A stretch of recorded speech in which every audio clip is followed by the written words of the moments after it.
and that in this country is so wrapped up and rooted in the systemic racism of our healthcare system that people are having to get their treatments in church basements because they're so afraid of coming to the emergency room, then I don't know that any amount of commercials or talks or newspaper articles is ever going to catch you up to speed. Hey, Sickle family. I'm Wunmi Bakare. I'm Christelle Salomon. With a special guest appearance from Dima Hendricks. And we would like to welcome you to the Through the Genes podcast, where we talk about living, healing, recovering, and exploring transformative therapies for sickle cell disease. We will also talk about our individual journeys and the bond that we have built as sickle cell sisters. Hello, Sickle family, and welcome to Season 2 of the Through the Genes podcast, where we have real, unfiltered conversations about sickle cell disease, advocacy, and cutting-edge treatments.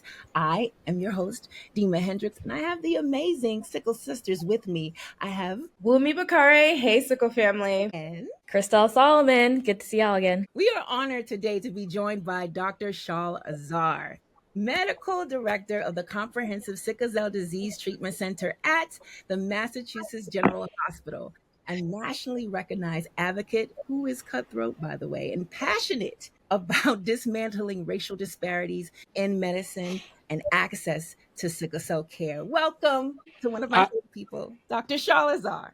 I am so honored to be with you guys. So honored. Thank you 1,000 times for inviting me. I'm so happy to be with you. And thank you so much for being here. Oh, it's a pleasure. Always good to see you out of the hospital, Dima. Always good. And healthy. We love a healthy warrior. Dr. Azar, your voice and the space you occupy precedes you. These two ladies have talked endlessly about you, mostly Dima. And so I feel like this episode has been a long time coming. And I'm very, very grateful that we have an opportunity to chat with you today. Because this season, I think we can't talk about any of the topics we have without really highlighting the impact of race in sickle cell disease. I think it's a foundational piece of this conversation.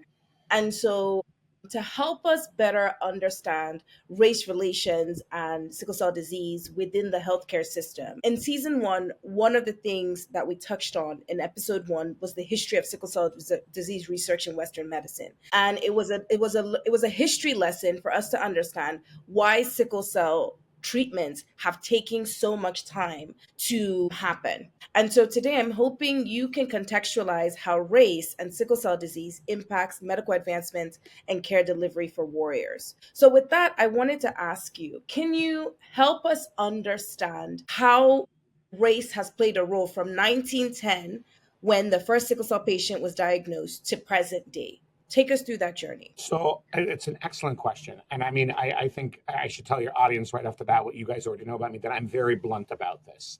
So, sorry, not sorry in advance. I'm going to be really honest about this topic. And I think the thing that's most important to get across right off the bat is that our healthcare system in this country is intrinsically racist. And it has been from its inception.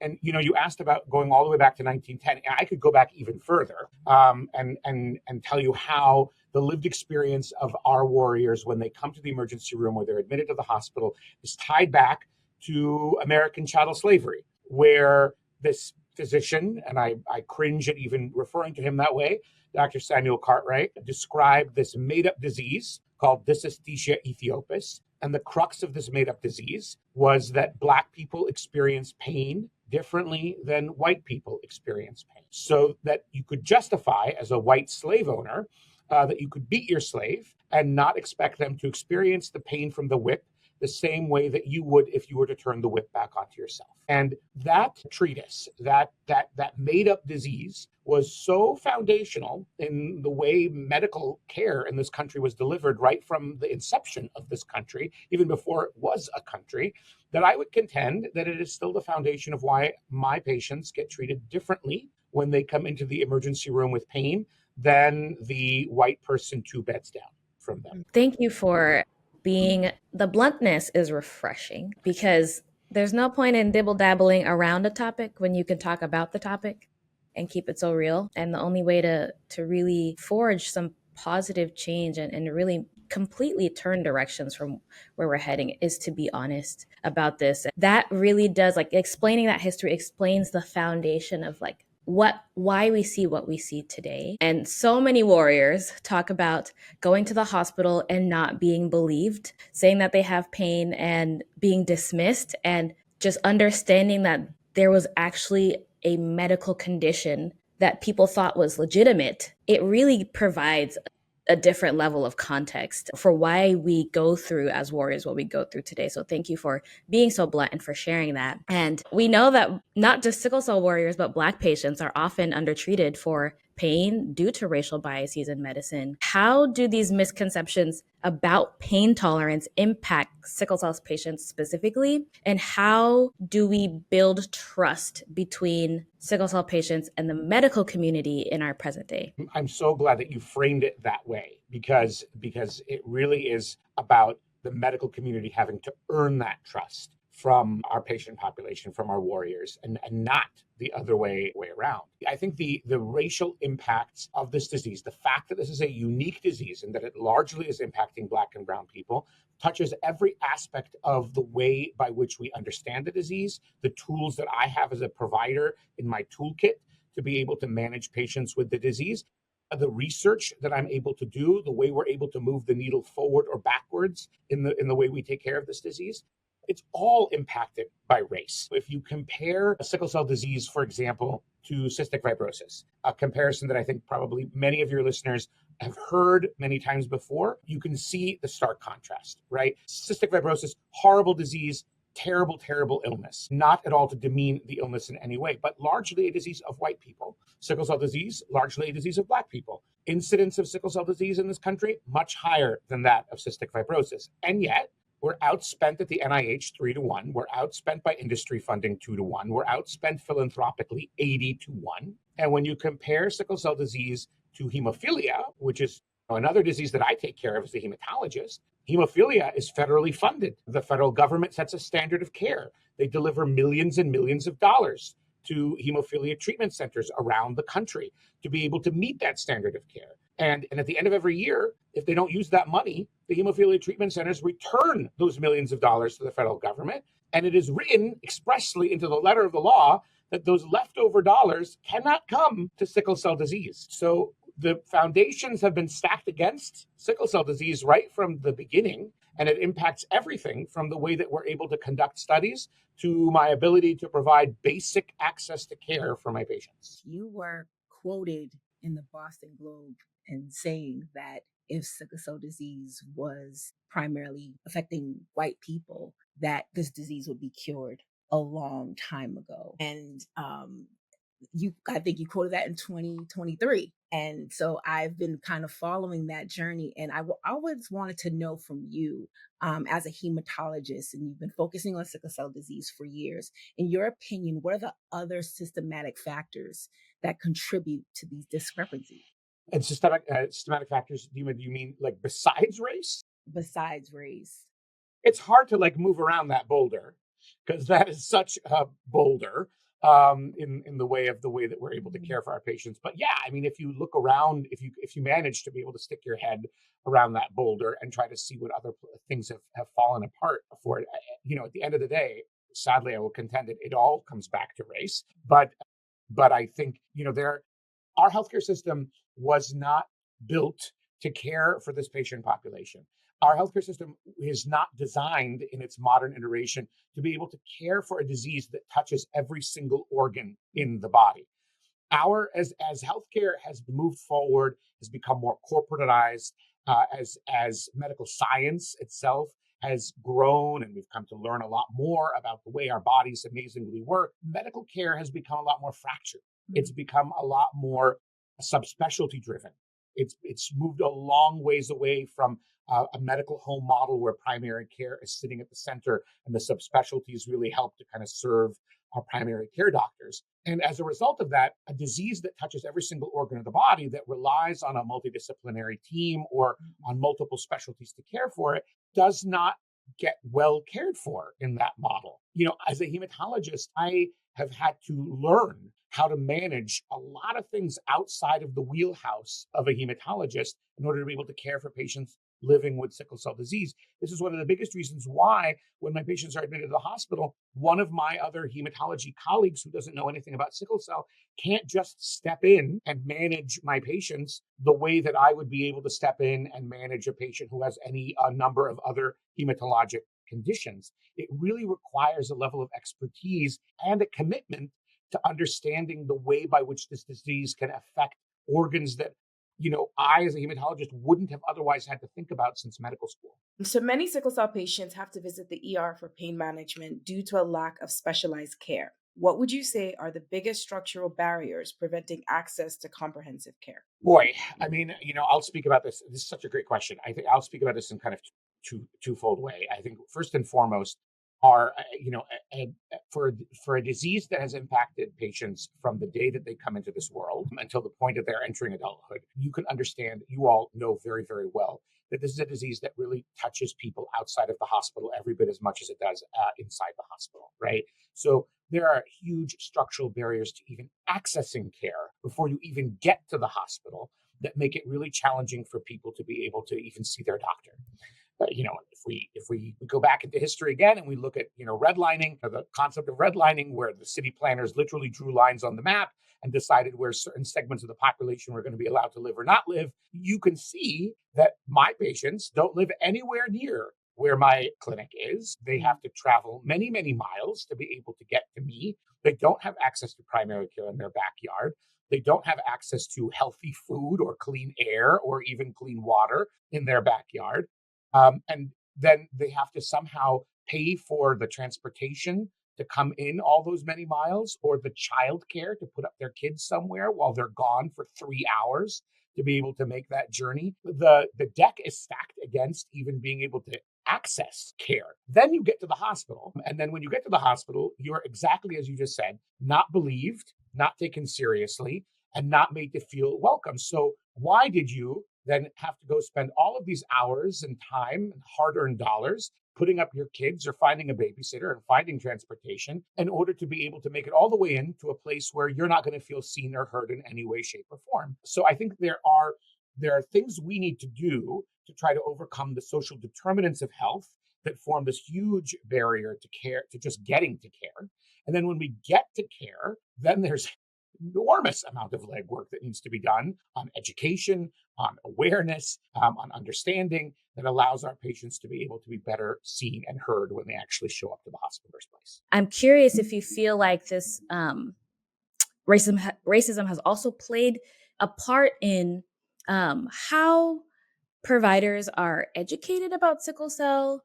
And you talked about how there was this disease that people believed Black folks had, that they experienced pain differently. But there's also the flip side of it when we're in the hospital. It's not just that they already believe that our pain is different, but that they don't believe what we have to say. Can you talk about how racism plays specifically a role in that piece? Sure. I mean, the easy answer to your first question is duh. Of course, racism plays a big role in all of this. It's the biggest reason why I can't do anything, unfortunately, in my day-to-day job. But yeah, I mean, you the point that you just made, Christelle, about education is so important, because from my earliest days of my medical education, sickle cell disease was not a part of the landscape.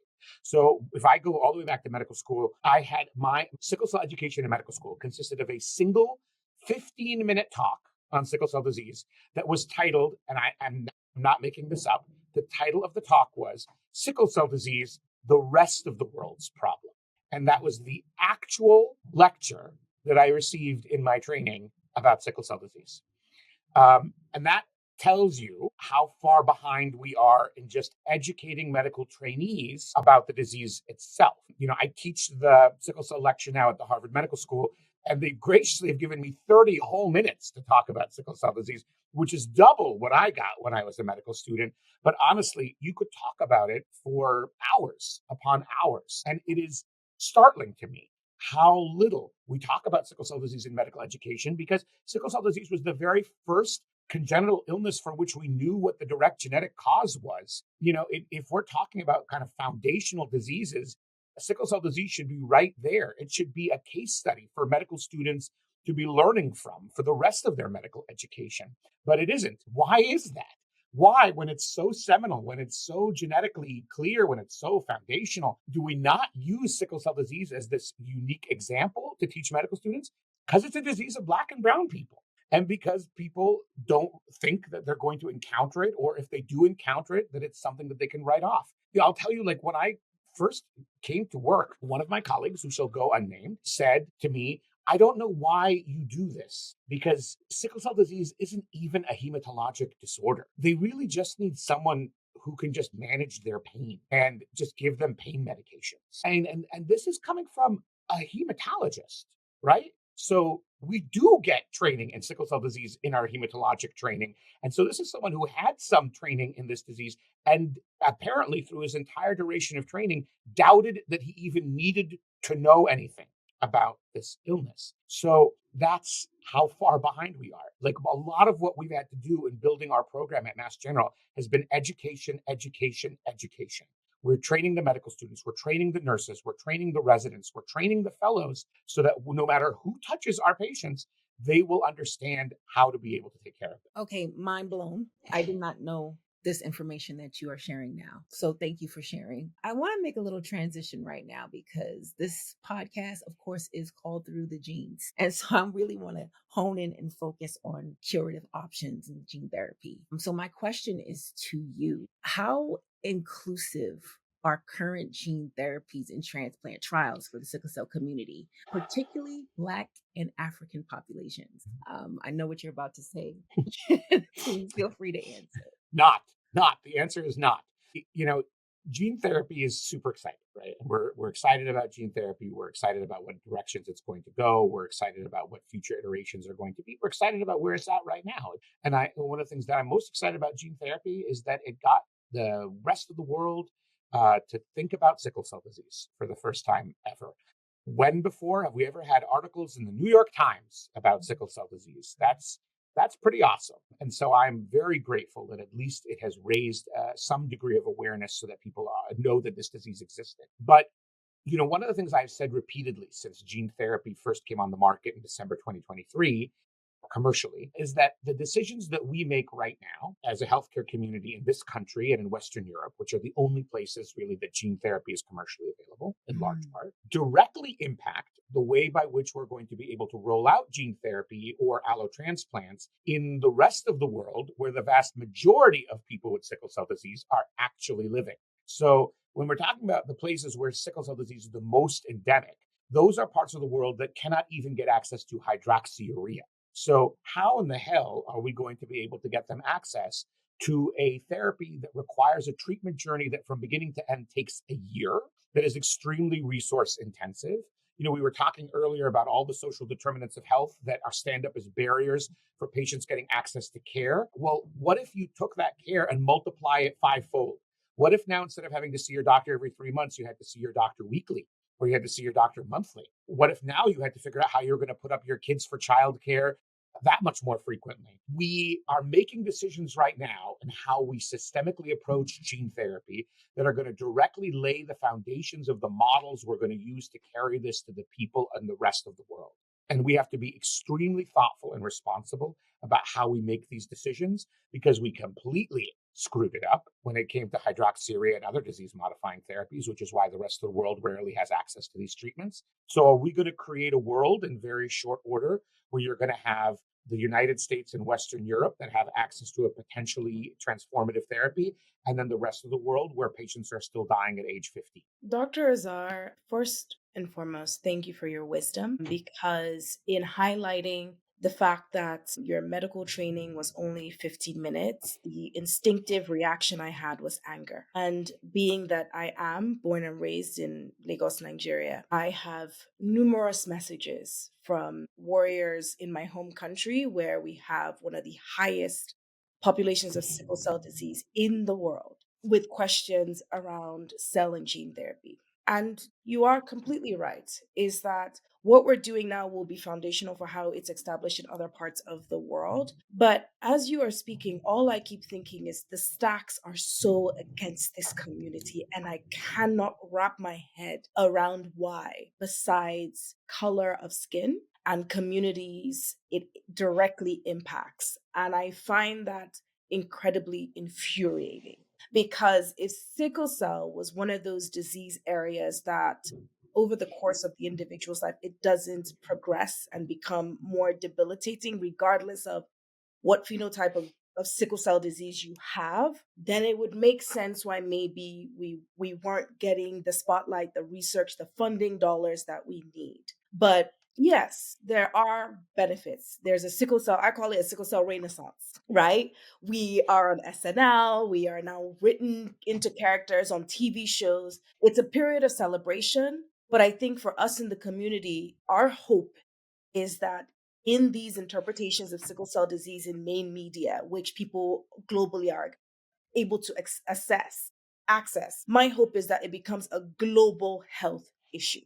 Because for far too long, it's just been characterized as this blood disease that primarily impacts people from African Caribbean descent. And I really appreciate the way you highlighted the conversation around cell and gene therapy, because in unpacking this topic, there is a trickle down effect of systemic racism and injustice that is still occurring, even now that transformative therapies are, for lack of a better word, all the rage. So I wanted to ask you, as a provider, you are sitting on a panel with 3 warriors who happen to have dabbled in patient advocacy. It's not an easy road, but we're still in the fight. And so I want to pose this question to you. How do you think that we as warriors, a Nigerian woman, a Nigerian Jamaican woman, and a Haitian woman, how can we galvanize a movement around sickle cell disease to work with providers like you to make this a global priority? That is such an excellent question. And I appreciate you saying that I have wisdom at the beginning of your comments, because I honestly feel like the wisdom that I have is entirely the wisdom given to me by my warriors. The wisdom that I've inherited in this disease has really come from my patients. And we spoke earlier about how minimal my formal education was in sickle cell disease. Most of what I've come to learn about this disease has come from the wisdom of my warriors and their lived experiences with the disease. So I appreciate that, but it is their wisdom. Ultimately, it's all of your wisdom that I've inherited and that I've had the privilege of learning from. At the end of the day, we need to stop being nice. If we're going to, this is I say all the time in many of my talks that while sickle cell disease is a genetic disease and a molecular disease and a cellular disease, it is above and beyond all of these things a systems disease. And if we are not able to change the system, we cannot change the way that we provide care for our patients. And unfortunately, the system is unwilling to change. So we have to take what we need from the system. Part of that, I think, in my opinion, is that we need to stop focusing on awareness. Awareness is great. Awareness is important.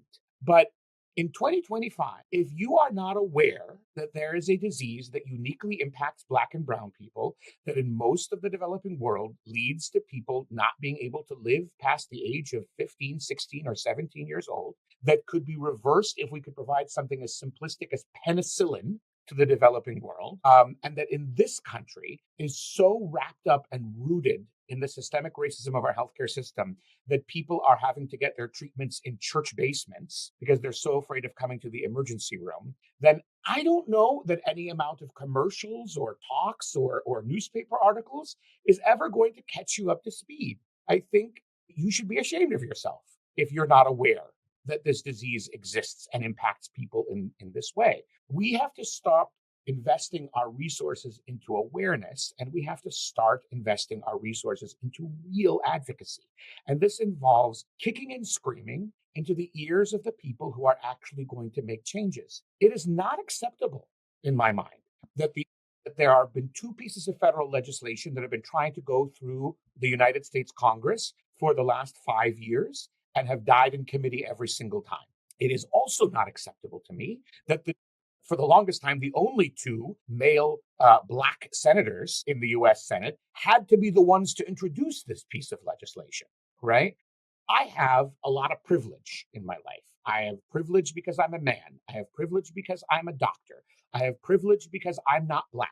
And I have to use that privilege to be able to make up for the people that don't have that privilege. In my opinion, it's not fair that you as warriors have to carry this mantle yourselves. You have to live with the disease and you have to fix it at the same time. Boy, that's a really screwed up deal. The rest of us, those of us who are responsible for caring for you, who have taken it upon ourselves as our careers to be able to care for you, we have to speak up.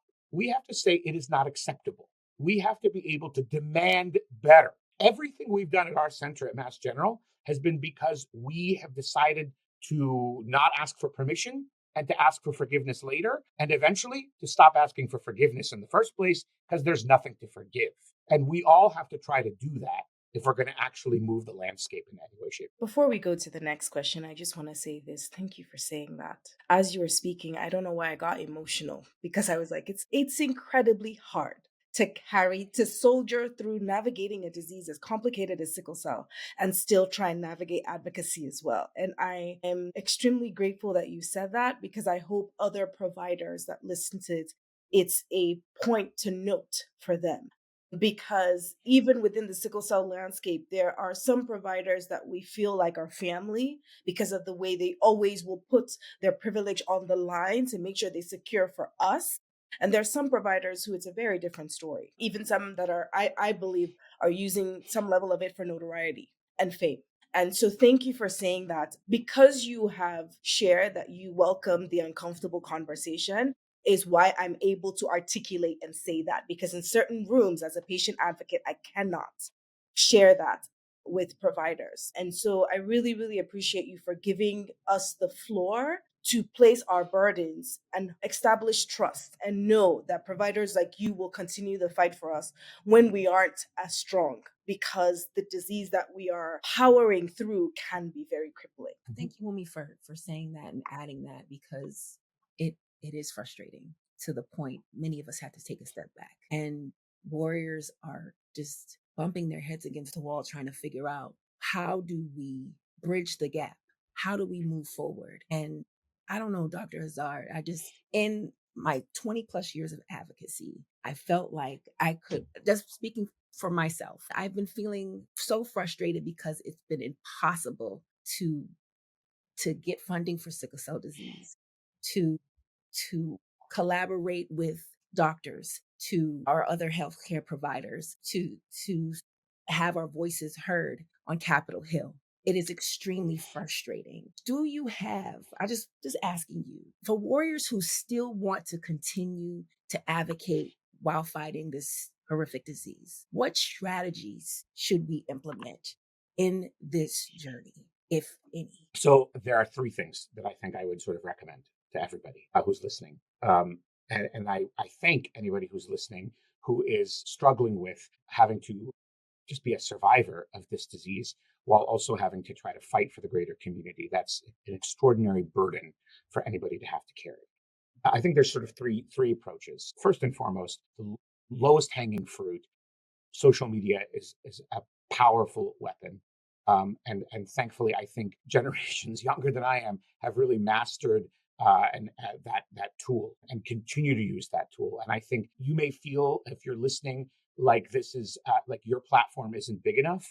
Well, then tack on to one of the platforms of our with our many community-based organizations around the country, or tack on to the social media platform of your hospital or your care center if they have one, or even of your local politicians, and use that to amplify your voice even further. Beyond that, I would then go to your healthcare center. Your medical home should be advocating for you. If your providers are not doing this as a part of their daily work, then I would argue that they aren't doing all of sickle cell care.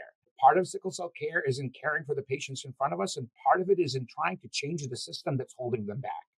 And our institutions of higher learning also have an enormous amount of privilege. I can tap into the resources that my major hospital has. I can tap into the funding that it has. I can tap into the government advocacy office that it readily has, that I will tell you it has been using to advocate for other diseases or other causes for many, many, many years, and educate them about sickle cell disease and help them to utilize those resources for our sickle cell warriors. And then lastly, I think, and most organically, our state legislators, because I think this is where we're actually going to move the needle. Our state legislators actually want to listen, and they are looking for people who will give ethos, who will be able to give some backing to their pieces of legislation.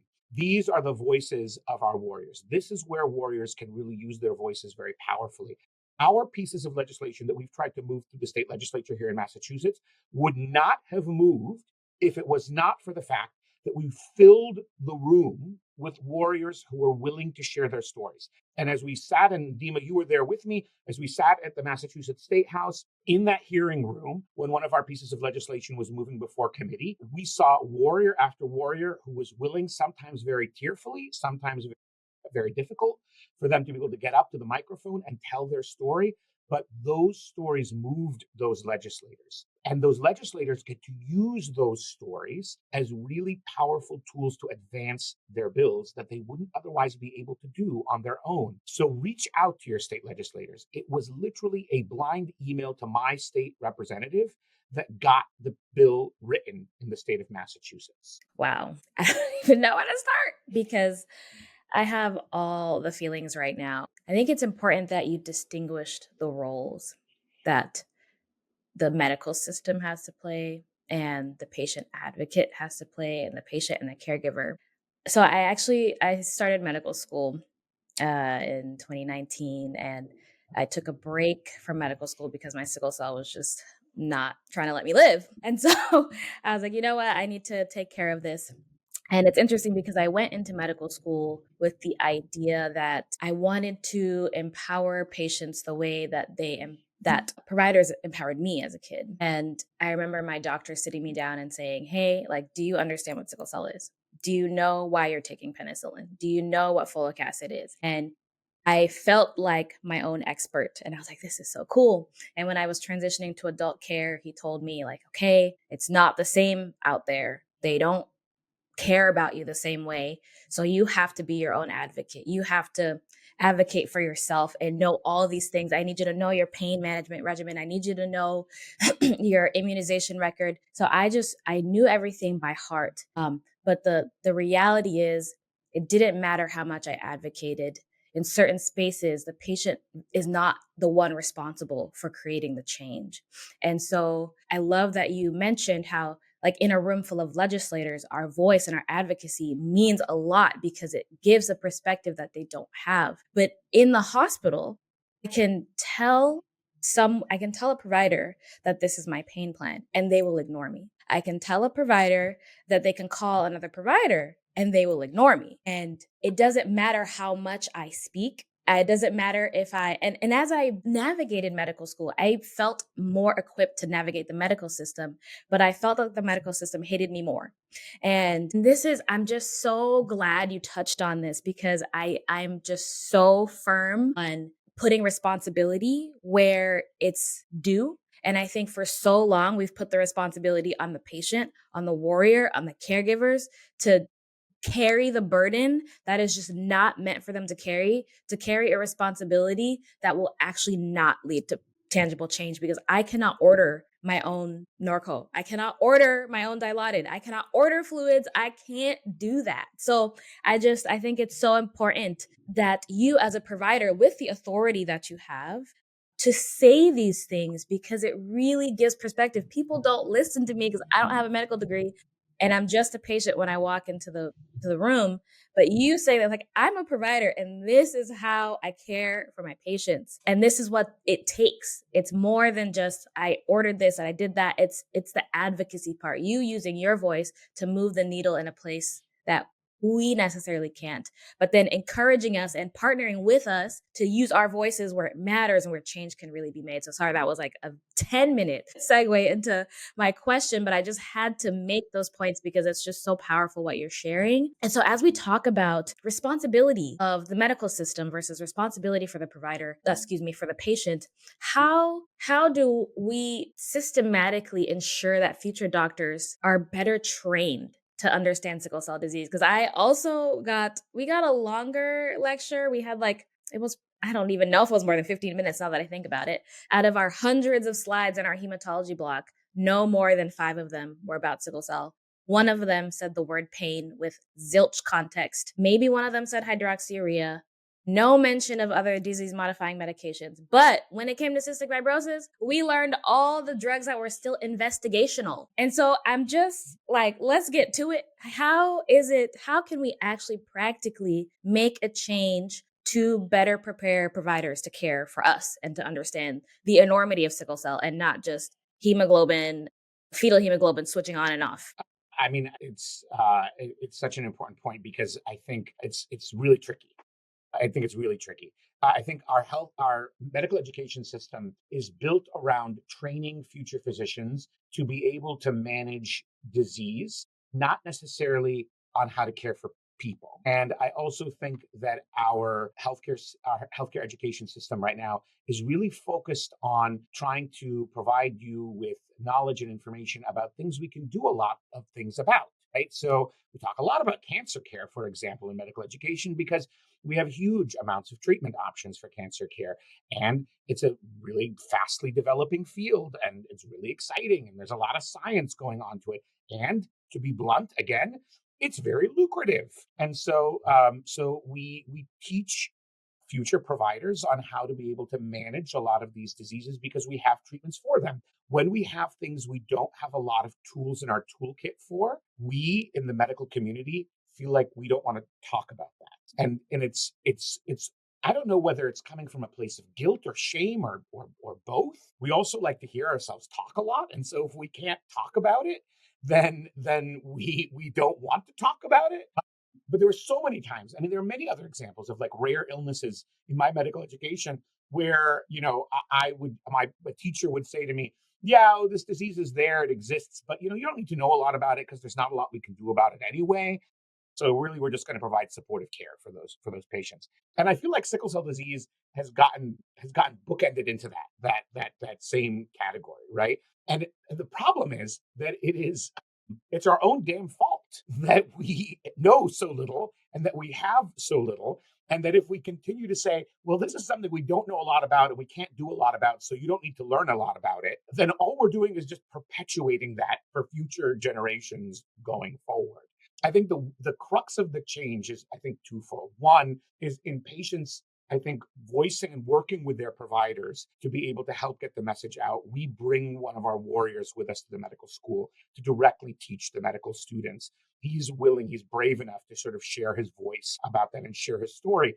And I can tell you, his story has way more impact than any lecture that I could possibly be giving those medical students. They will remember his face. They will remember his story. They'll remember his family way more than they're going to remember something that was on my 6th or 7th slide in my PowerPoint presentation. So if you as a warrior are willing to be an active participant, to partner with your providers as they continue to teach the next generation, that's so important.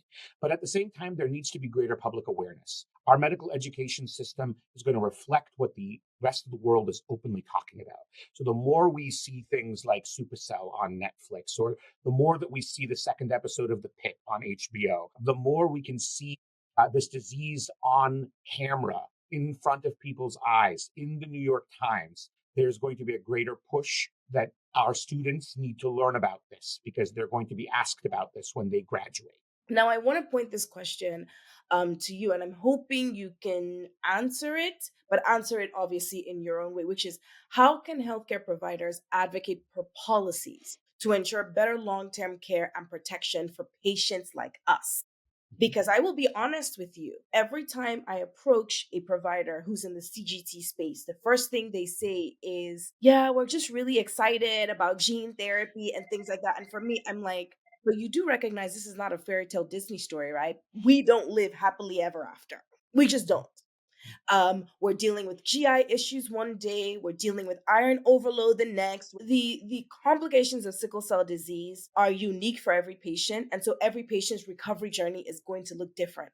But until there are policies in place where providers feel a sense of accountability to making sure that my care post treatment continues to go well, we will all continue to feel like we're left in the cold. So I wanted to know, like, for you, what are some ways that healthcare providers can advocate for policies for this patient population? So when you're talking about survivorship, which is a concept that has not been present in sickle cell disease, right? We've got, decades of data, research, resources invested in survivorship for cancer and cancer care, even in heart disease, even in COPD. We don't have any concept of what survivorship in sickle cell disease looks like.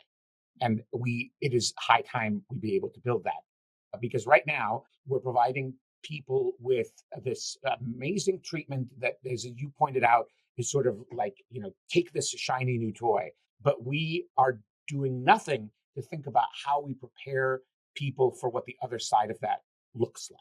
So very profound experience in my early medical training was when gene therapy first came out in its first iteration for hemophilia. And I was sitting in this meeting of social workers, because of course, a meeting of doctors would not be talking about this, but a meeting of social workers where they were talking to a panel of people who had undergone the very first iteration of gene therapy for hemophilia, which, by the way, failed. And they had this conversation with the patients. And one of the patients said something so profound. He said, I've undergone gene therapy for hemophilia. Do I still get to call myself a hemophilia patient? It's been such a part of my identity, such a part of who I am, my daily life, since I was born with this disease, that now that I've undergone this treatment, do I still get to see the doctors and nurses who have been a part of my life since I was a child? Do I still get to go to advocacy events or community events related to my disease? Do I even get to still use this label, this term, to describe myself anymore? And I found myself, this patient said, having this existential crisis about, like, who am I? Like, what am I now post disease? The reality is that gene therapy in its current iteration is not a cure, right? It's not a cure. And it is we think about it as a transformative therapy, but I've now taken care of many patients who have been on the other side of gene therapy and who still experience crises and complications from their disease. I have one patient who unfortunately was told right from the get-go, you will never experience a pain crisis again in your life. And whether or not that was actually said to her, or whether that the point is that's what she heard, right? And so when she had her first pain crisis post gene therapy, she thought she was going crazy. And her parents heard this as well, right, from the providers. And her parents said, you're making this up. You can't possibly have pain anymore. You had gene therapy. We don't even in the medical field have good language yet to describe patients who have undergone gene therapy. I make a point of in every acute care plan for every one of my patients who has had gene therapy, and they still have an acute care plan because they still have sickle cell disease. I put it in there in bold and red that this patient still has sickle cell disease and absolutely still can be presenting with a pain crisis. Because the last thing that I want is for that patient to come into the emergency room and have that ER doctor look and say, oh, you had a transplant? Well, you can't have sickle cell disease anymore. You must be a drug seeker. And then we perpetuate this nonsense even further. So there's a long ways to go in defining what survivorship with sickle cell disease really looks like, in helping patients for the first time actually think about what a retirement plan is going to look like for them, because maybe they're going to be able to get to that point in their lives, or what's going to happen when their children are older, or all of these things that, like, warriors have been unfortunately trained to think that they're never going to be able to live to see in their lives. Our warriors might be able to see those things now very realistically. What does life like that look like when you've been told this entire time that you can just burn all of your worldly possessions because you're going to be stuck on the desert island for the rest of your life? Now you have to go back to the mainland. You have to go back to those possessions. What does that look like if you already ditched all of those possessions? That's what we have to start defining in sickle cell disease now. Dr. Azar, thank you. As you were speaking, I was like, something happened to me a few months ago where I had a pain protocol. Well, she was a pain specialist, delete my care plan. I was in the ER. I came in with influenza, but the influenza was triggering what felt like a VOC to me in my body. And she basically was like, oh, we're switching you to Tylenol and we're deleting your pain plan because you had a transplant 5 years ago. So you shouldn't still require. And when I tell you, I was devastated because oftentimes you get labeled as patients, and in that moment I literally was trying to reason with her as woman to woman. I took everything else aside and I said, if you were pregnant and you were experiencing a lot of pain and your provider said they were going to give you Tylenol, think of how you would feel, is how I'm feeling in this moment. And as much as I tried to relate, she had made up her mind, and her no was absolutely no. And in that moment, I did something that I wouldn't recommend any patient do. I asked to be discharged. And the providers are like, no, we think you need to stay, da da da. Your liver numbers are in the 30,000s. They're the highest we've ever seen. And I said, I would rather you send me home and I die in peace than be here, be belittled, be made to think that everything that was going on in my body was all in my head. There's no need for that. I have built myself to where I am now. It's taken years, but I'm in a place where I can stand in my truth and say, I own who this woman is and this disease that I have. But in that moment, I chose it's much better to leave than to be in a place where I can't trust that my care is a priority for everyone that is in this healthcare system. So thank you for sharing the importance of survivorship, because Dima, as I talk about this all the time, I've said it in the community, I will die on this hill because I recognize my privilege. I recognize that I'm in my 30s. I recognize that I have access to mental services and I have a supportive family, but that does not mean everyone is like me. There will be some people whose family just believe you're well. Why are you still complaining? And so you putting that and sharing that example, I hope it comforts warriors who are on the other side, who maybe aren't as vocal and feel othered or alone in their experience, that they get to know that like some of us are still dealing with that too, and figuring out kind of who we are post treatment. But now I want to move to the lighter side of our show. This is my favorite part of our show because Dima and I know you, and Christelle, we all know you as Dr. Azar. Now I want to get to know Sharl. Okay, I want to know the man behind the white lab coats. The man who is living and thriving. So we're gonna ask you a series of 5 questions. Because we are generous people and we all went through a pandemic together, we're gonna give you 3 seconds, just 3, right? We need rapid fire. It's rapid fire. I need you to, like, when I say go, you go. Okay. But we're so generous. We're giving you 3 seconds. That's how much we like you. Most people, we were even given like 2.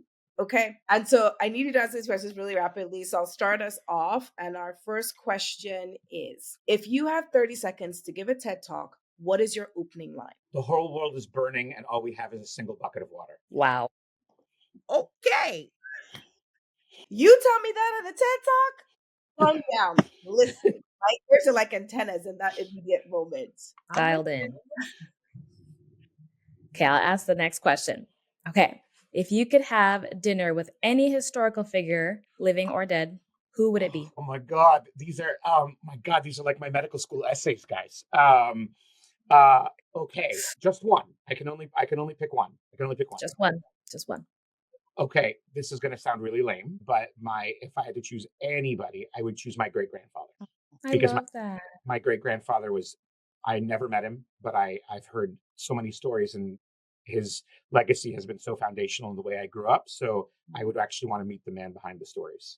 That's awesome. Amen. Best answer so far. Am I allowed to say that? No, you're allowed to say that. I think the best answer. I agree. Okay, I'm asking the next question. One thing that always makes you smile, no matter how bad your day is. Oh God. Okay, this is also going to sound really lame, but I really actually mean this. It makes me smile. Going to clinic makes me smile. Because half of, part of my day, I see my patients in the hospital when they're really sick, when they're in crisis. And when I'm not seeing them, I'm fielding the 10,000 pages and phone calls, several of which I have received in the time that we have been recording this, about our patients who are in the hospital. And when I get to see warriors in clinic, oftentimes when they're out in the outpatient world, they're thriving, they're doing well, they're not in pain. They get to tell me about how they're doing in school or at work or that promotion they just got, or that truly one of the happiest moments of my life. They get to bring me their new baby. Those make me so happy. I say it to my team all the time. At the end of clinic, I feel exhausted, but I feel so fulfilled. I really believe that because I've seen you in clinic and you're beaming from like ear to ear. So yeah, I believe that's true, ladies. That is very true. That's such a good answer. Last two. If you were an element on the periodic table, what element would you be and why? This is easy. My favorite element of all time, this is the nerdiest thing in the whole world, is an element called antimony. Antimony is important because antimony does nothing on its own, but it strengthens everything that it binds to. I love a man with a plan. Okay. His answers are like so deep in the way that you're just kind of like, I like the way your mind works. Can I live in there for just an hour? I'm just asking a little bit. An hour in your mind. I forgot antimony was on the periodic table. So I was like, everyone does. Yeah, that's a thing. Antimony's a Wow. helper. Okay, that was the best helper. Okay, last question. What's one simple health tip everyone should know, but most people ignore? I think remember why you're fighting in the first place. I tell my patients all the time when they're in the throes, the struggles of their disease, and they feel like they want to give up.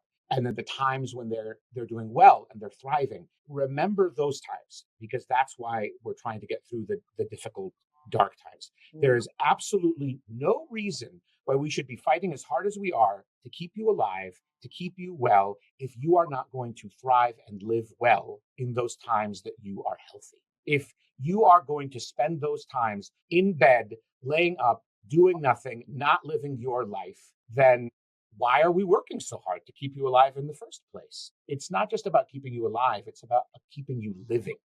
Thank you, Dr. Azar. I just thank you for not only this conversation, but like Wunmi, I had an experience, and you were there.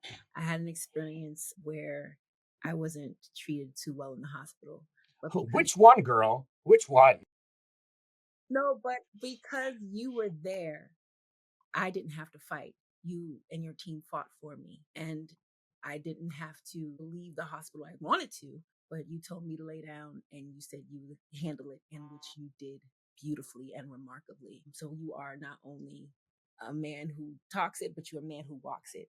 And I thank you for that. Because of you, I feel like I'm thriving a little bit more now as a warrior, able to go back in the trenches and do this job again. So thank you for being here with us. Thank you for what you do in the community. And yeah, just thank you for being okay. Well, thank you guys. Thank you for inspiring me to be doing this work every single day. Thank you for reminding me why I do this work every single day. Thank you for giving me the mission that has been the foundation of my entire life. I go to work every day to be able to do better by good people like you, who teach me so much, not only about the disease, but about life in general. And so I'm grateful to all of you guys for this. This conversation has been everything. It's been raw, it's been real, but it's been so necessary. If there's one thing I hope our listeners take away, it's that some of us will see success, others will face setbacks, but together we are pushing the boundaries of what's possible. Thank you, Dr. Azar, for being here.